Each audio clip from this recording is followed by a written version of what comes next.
Sounds awesome. Okay. Thanks. I should probably scroll through this and show you some of the sounds, actually.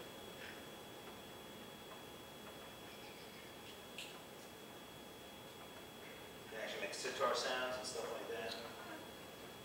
This is a sitar sound. Because it looks like a sitar, so you can actually change the sound a little bit.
Chapman had to go store to store to show it. And then as more players came along, they could do the work for him. Not that he said go out and do it, but we just did it. You know, so now I'm playing in front of new people who I never saw before. You're going to tell your friends. So and you know, people can find it by accident on the internet. You know, and more players, now that there's a little history, there are a couple more better players who actually are out there, you know, performing. Are they purchasing in Asia, China? Yep. Absolutely.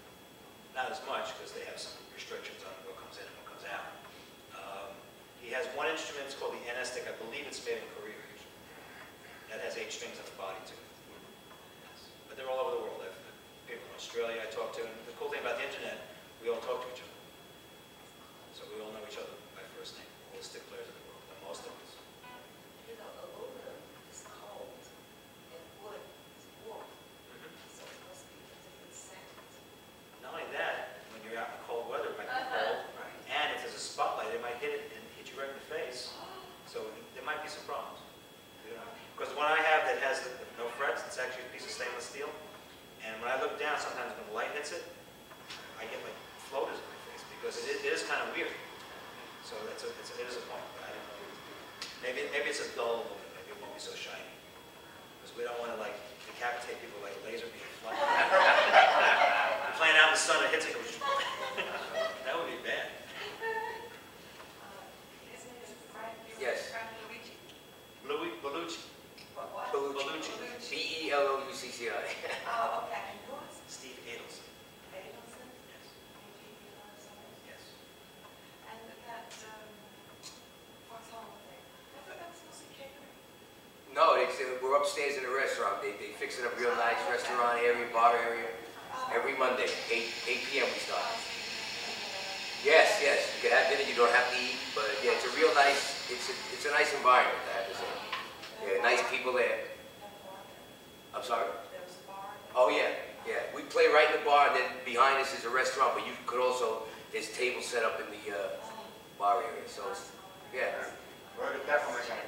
Yeah, good. Go there again. I usually teach on Mondays. I have my own studio in Brooklyn where I teach, so if I'm off, like on a Columbus Day or something like that, I stop down. Yeah, I'm in Long Beach too, so it has to be like, I have to be motivated to get my car. The job. His is a paid gig, I just go to play and have fun. So, but we get around. I'll give you my card. Yeah, Check that. He's playing tomorrow. Today's Sunday. Playing tomorrow. All right, tomorrow's Monday. I'm off tomorrow. Yes. We both played last night, but in separate gigs. So as musicians these days, to make ends meet, it's hard to keep a band together. You just be freelance. And everybody needs a drummer. Not everybody needs this instrument, but you know, get around. Yet, that's right. And I've done a lot of solo restaurant gigs, just sitting in the back in the corner, just noodling around, playing stuff like that. And we do concerts, jazz festivals, and all that. So it's been cool. This has taken me to, like I said, Japan, Europe, Turkey. You know, and it's cool because it catches people's attention. It's not just a guitar. Yeah. What would you call yourself, a guitarist? Stickist. Stickist. That's a new word. In South America, they're called stickies. Yes. It's actually because it's so new, there's all kinds of things you can make up, whatever. So. That's all right. So we thank you for coming out. Maybe we should play a short one, or Yeah. we'll do a short one. What do you? As long as you pay me overtime.